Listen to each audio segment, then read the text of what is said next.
Okay. Yudhishthir उवाच, युधिष्ठिर भी बोलना चालू कर रहे हैं। अपि स्मरथनो युष्मत् पक्षक्याम या समेधितान् विपदगणात् सान दुस्सागन्याद् मूर्छिता यत्स मातृका।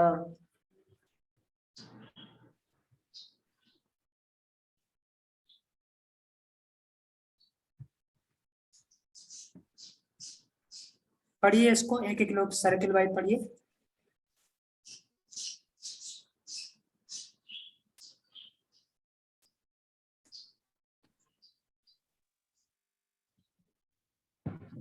महाराज युधिष्ठिर ने कहा, हे चाचा, क्या आपको याद है कि आपने किस तरह सदा हमारी माता तथा हम सबकी समस्त प्रकार की विपत्तियों से रक्षा की है। आपके पशुपास ने पक्षियों के पंखों के समान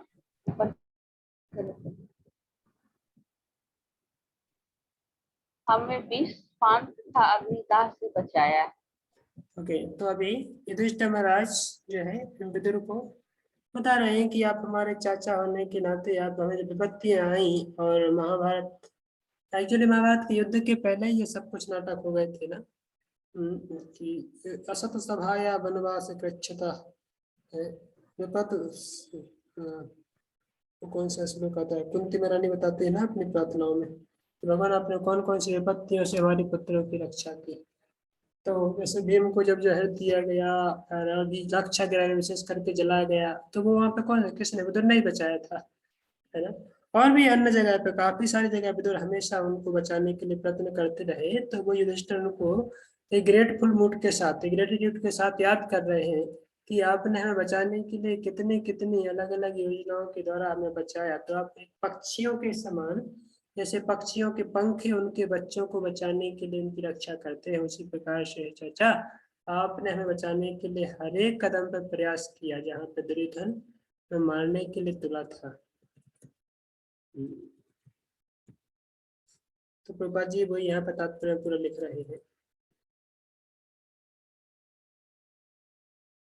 प्रभा जी ने वही वारणावत का लिखा है कि वारणावत वो जलाना चाहते थे, पर विदुर की जो नीति थी, विदुर ने चालाकी से लोगों को जमीन के नीचे से, बिल के नीचे से निकाल दिया, इसका किसी को पता नहीं चला।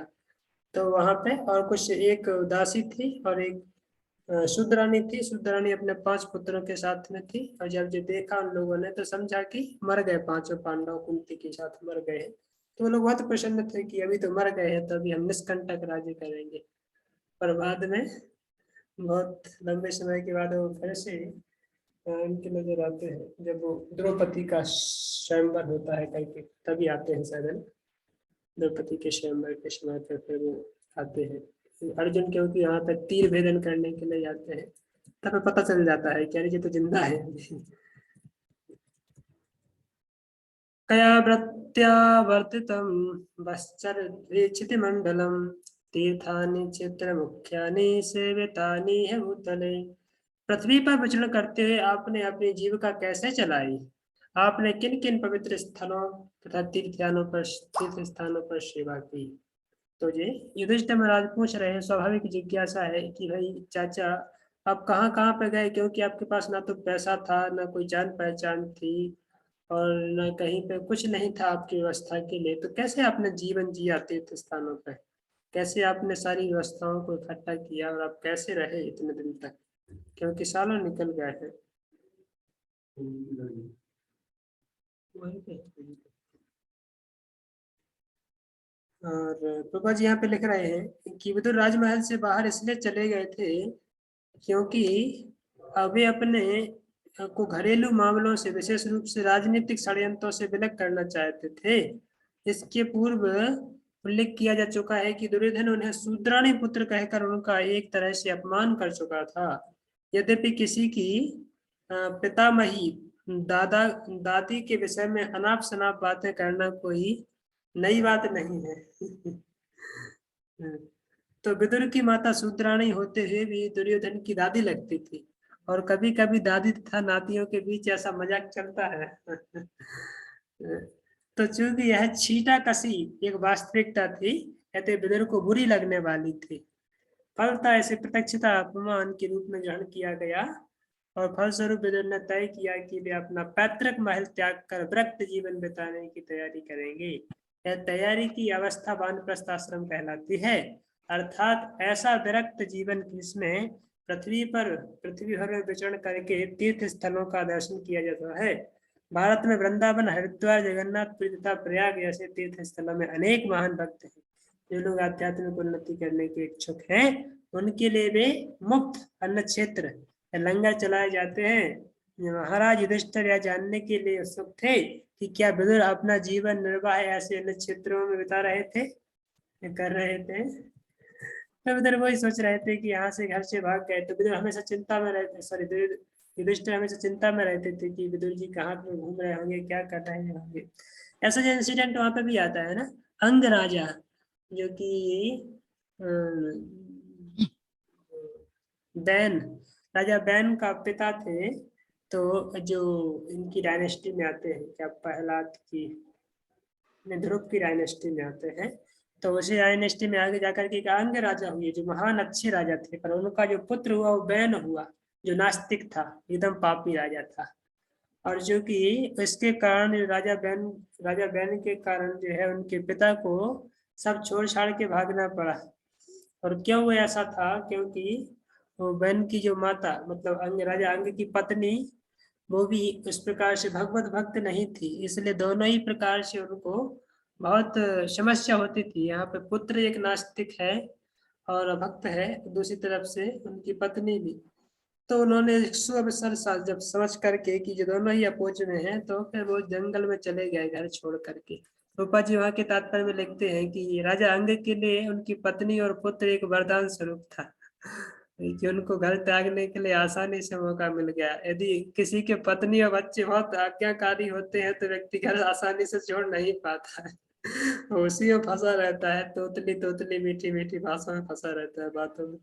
तो यदि किसी का पत्नी थोड़ा सा झगड़ालू हो, अच्छी चेस्टाइजिंग हो और लड़ंकू हो, रोज गाली देते उठे बैठे तो व्यक्ति को जल्दी से वैराग्य आ जाता है, तो चलो या भाग लो, कहाँ फंस गए साले तो फिर व्यक्ति को अच्छी तरह से जल्दी वैराग्य आ जाता है। तो ऐसे करके वो पूछ रहे थे कि कहाँ पे आपने कैसे जीवन बिताया।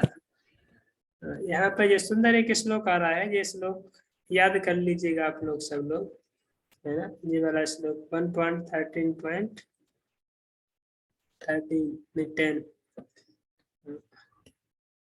भवद्विधा भागवता तीर्थीभूता स्वयं विभो तीर्थि कुर्वन्ति तीर्थानि स्वान्तस्थेन गदाभृता। तो वो पूछ रहे थे कि आप जब पृथ्वी पर विचरण कर रहे थे, तो हे प्रभु, आप जैसे भक्त निश्चय ही साक्षात पवित्र स्थान होते, चूंकि आप भगवान को अपने हृदय में धारण किए रहते हैं, ऐसे समस्त स्थानों को तीर्थ स्थानों में परिणित कर देते हैं। भगवत विधा, तो आप भी भगवान के समान ही हैं, क्योंकि आप भगवान के महान भक्त हैं। तो भगवत भागवता, कौन से भागवत, जो उत्तम कोटि के भक्त होते हैं, जो उत्तम कोटि के भक्त हैं, चूंकि उनके हृदय में भगवान हमेशा विराजमान है। तो ऐसे भक्त तीर्थ भूता स्वयं विभू, वो स्वयं ही एक तीर्थ है, वो स्वयं ही एक तीर्थ है, जो सब जगह जहाँ पे भी जाते हैं वहां के जीवों का उद्धार कर देते हैं। नहीं तो जीवों को तीर्थों में जाना पड़ता है अपने उद्धार के लिए, पर ऐसे जो शुद्ध भक्त हैं जिनके हृदय में भगवान विराजमान है, जो चलते फिरते तीर्थ हैं, कि जहाँ पे भी जाते हैं वहां पे जीवों के कल्याण के लिए, जीवों के उद्धार के लिए ही कार्य करते हैं। तो बोले स्वयं विभो, आप तो स्वयं ही तीर्थ हैं। तीर्थि कुर्वन्ति तीर्थानि स्वान्तेन गदाभृता, तो एक तीर्थ जाकर के दूसरे तीर्थ को, दूसरे स्थान को तीर्थ में कन्वर्ट करते हैं। तीर्थि कुर्वन्ति तीर्थानि, तो आप जैसे तीर्थ है, आप जैसे महान भक्त जब किसी स्थान पर जाकर के विचरण करते हैं, तो वो स्थान भी स्वयं तीर्थ बन जाते हैं। वहां पर लोग विजिट करने के लिए, तीर्थ स्थान के जैसा उसको देखने के लिए, अपने उद्धार के लिए वहां पे आने लगते हैं। क्यों? स्वांत स्त्रीन गदाभृता, क्योंकि आपने स्वतः अपने हृदय में स्थान दिया है कि उसको गदाभृत, जो गधा को धारण करने वाले भगवान हैं, वो आपके हृदय में विराजमान है। जहाँ पे भगवान विराजमान है वो स्थान तीर्थ है। और चूंकि भगवान के भक्त वहां पे विराजमान है तो भगवान हमेशा विराजमान है, या हमेशा विराजमान है तो स्थान तीर्थ है। तो इसलिए हे विदुर जी, आप तो स्वयं ही चलते फिरते तीर्थ है, जहाँ पे भी आप जाते हैं उस स्थान को भी तीर्थ बना देते हैं। तो आपके विषय में और क्या कहा जाए। तुझे कौन किसको ग्लोरीफाई कर रहे हैं? युधिष्ठिर महाराज विदुर को ग्लोरीफाई कर रहे हैं कि आपने कहाँ कहाँ पैसे विचरण किया। प्रभुपाद जी यहाँ पे कुछ सुंदर तात्पर्य भी लिख रहे हैं। वो ही भगवान अपने विभिन्न शक्तियों के कारण सर्वव्यापी है, और जिस प्रकार बिजली सर्वत्र फैली हुई रहती है, भगवान की सर्वव्यापकता का अनुभव तथा उसका प्राकट्य उसी प्रकार विदुर जैसे अनन्य भक्तों द्वारा किया जाता है। इस प्रकार बिजली के बल्ब में बिजली प्रकट होती है, विदुर जैसा शुद्ध भक्त भगवान की उपस्थिति को सर्वत्र अनुभव करता है और प्रत्येक वस्तु को भगवान की शक्ति में देखता है ना। तो इलेक्ट्रिसिटी करंट इज एवरीवेयर, है ना। करंट तो हर जगह है, पर जहाँ पे बल्ब लगाओगे वहीं पे करंट आपको दिखाई देगा, है ना। बिना बल्ब के आपको करंट दिखाई नहीं देगा कि करंट आ रहा है कि नहीं। ऐसे सब जगह वायर फैले हुए, तो बल्ब लगाओगे नहीं तब तक आपको बिजली का पता नहीं चलेगा। इसी प्रकार से भगवान सर्वत्र है, पर भगवान के दर्शन करने के लिए वो बल्ब क्या है? भक्त है। तो भक्त होगा तो आपको भगवान के दर्शन स्वाभाविक करा देगा, देखो भगवान है यहाँ पे, आपकी भगवान की अनुभूति तुरंत होगी, है ना। पर भक्त नहीं है तो क्योंकि भगवान सर्वत्र है, पर फिर भी आपको भगवान की अनुभूति नहीं हो सकती। तो प्रभुपाद जी बिजली का उदाहरण दिए हैं कि यद्यपि बिजली सब जगह है, सभी वायर्स में सब जगह बिजली बह रही है, पर जब तक आप बल्ब नहीं लगाओगे और तब तक आपको बिजली दिखाई नहीं दे सकती है। अच्छा उदाहरण है, अच्छा एनालॉजी है।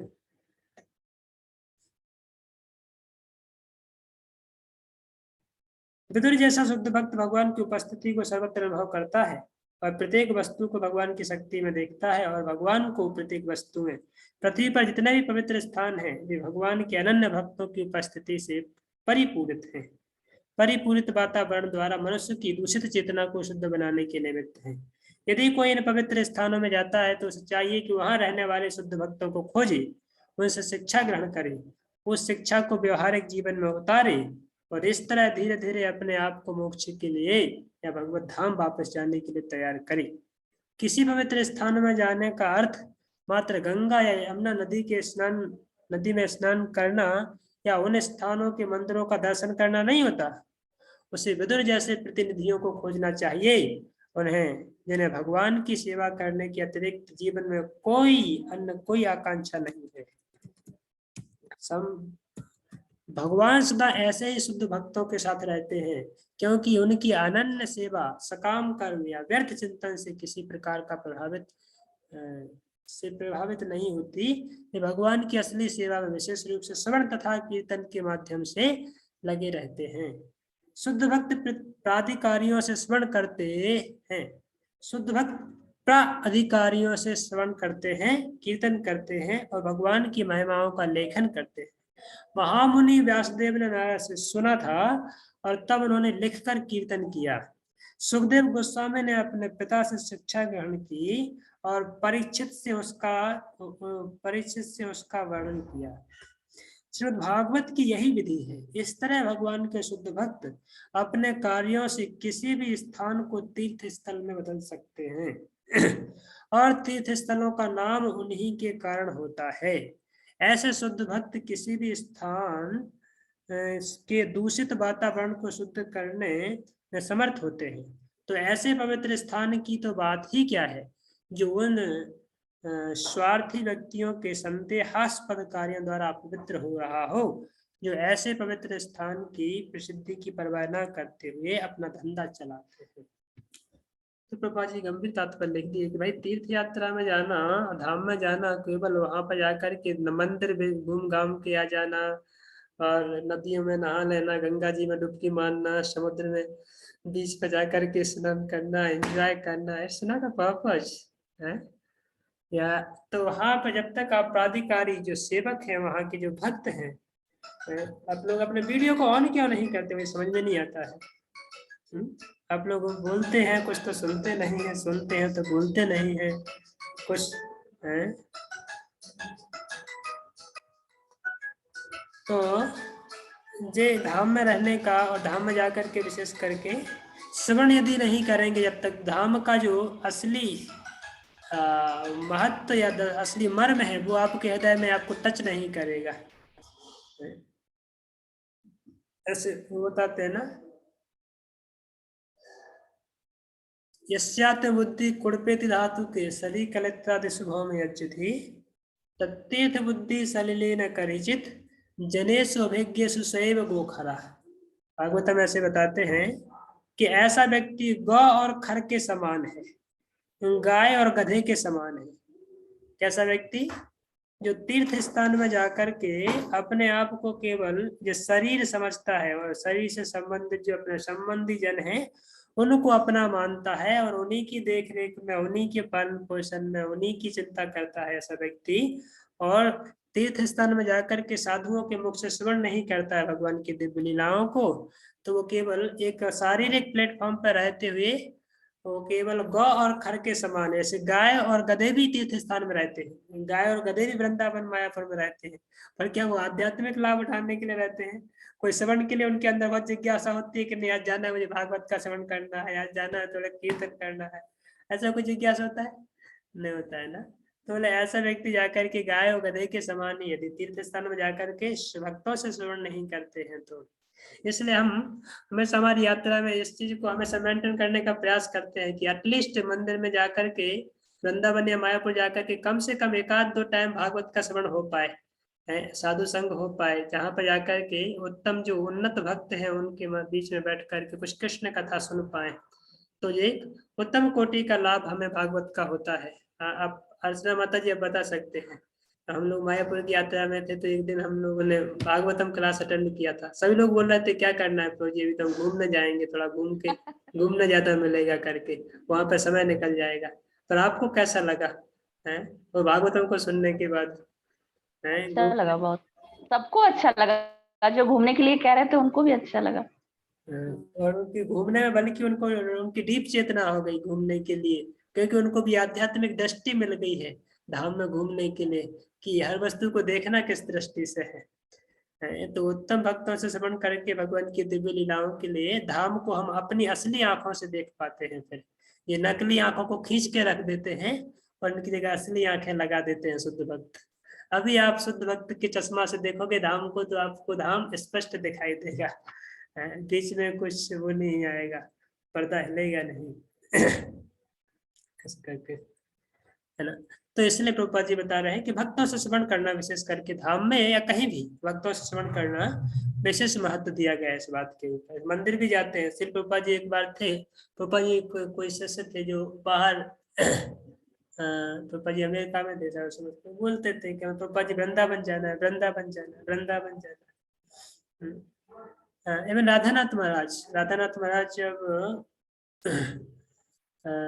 जो आपका न्यू वृंदावन था, न्यू वृंदावन जब वहां पर सेवा करते थे, जो कहाँ पे तो अमेरिका में तो कौन सी जगह है, अनिता बताइए कौन सी जगह है? अरे जी अपना गीता नांगरी के पास वाला जो स्थान है, तो अमेरिका में, तो वहाँ पर राधा नाथ बहुत लंबे समय तक सेवा किए जब वो स्टार्टिंग में ज्वाइन किए थे। तो उनको बहुत वृंदावन आने की बहुत तीव्र इच्छा थी, पर चूंकि मंदिर में कोई नहीं था सेवा करने के लिए, गायों का देखभाल करने के लिए, तो राधा नाथ कई साल तक 15-20 साल बीत गए उनको आ नहीं पाए यहाँ पे, है। तो काफी लंबे समय से उनकी इच्छा थी, पर चूंकि वहां पर सेवा चूंकि अवैध रूप से चलानी थी, तो विधिवत चलानी थी, तो उसके लिए वो सैक्रिफाइस किए। तो मैं एक प्रभुपाद जी का वो सुना था, एक बार कोट सुना था कि एक भक्त जब प्रभुपाद जी के पास जाते हैं, प्रभुपाद जी को बोलते हैं प्रभुपाद जी मुझे वृंदावन जाना है, वृंदावन जाना है। तो प्रभुपाद जी उनको ऐसा शब्द बोल करके वो समझाते हैं कि हमारे द्वारा बनाए गए जो है प्रत्येक इस्कॉन का प्रत्येक केंद्र अपने आप में वृंदावन धाम है, क्योंकि यहाँ पे वही दिव्य चर्चाएं भगवान की, वहीं पे दिव्य लीलाएं रोज हो रही हैं जो कि वृंदावन में भगवान करते हैं।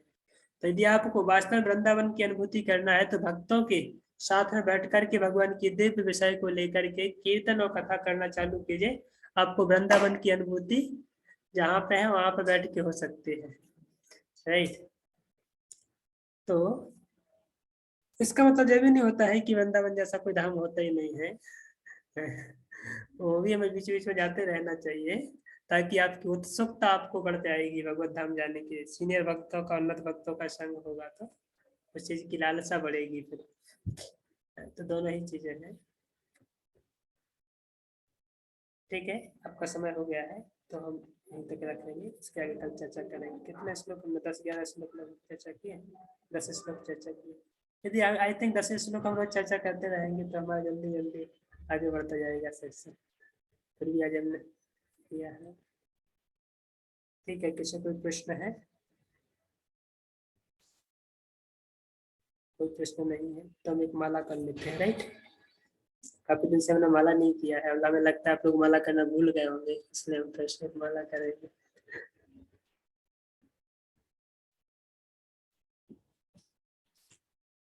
बाकी सबकी माला चल रही है ना, 16 माला? कोई किसी की माला में अड़चन तो नहीं हो रही है? अड़चन हो रही है, कोई समस्या हो रही तो बता सकते हैं।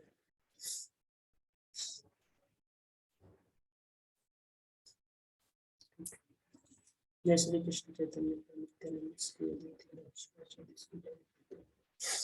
हरे कृष्ण कृष्ण कृष्ण हरे हरे, हरे राम राम राम हरे हरे। हरे कृष्ण कृष्ण कृष्ण हरे हरे, हरे राम राम हरे हरे।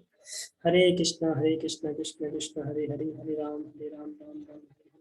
हरे कृष्ण कृष्ण कृष्ण हरे हरे, हरे राम राम हरे हरे।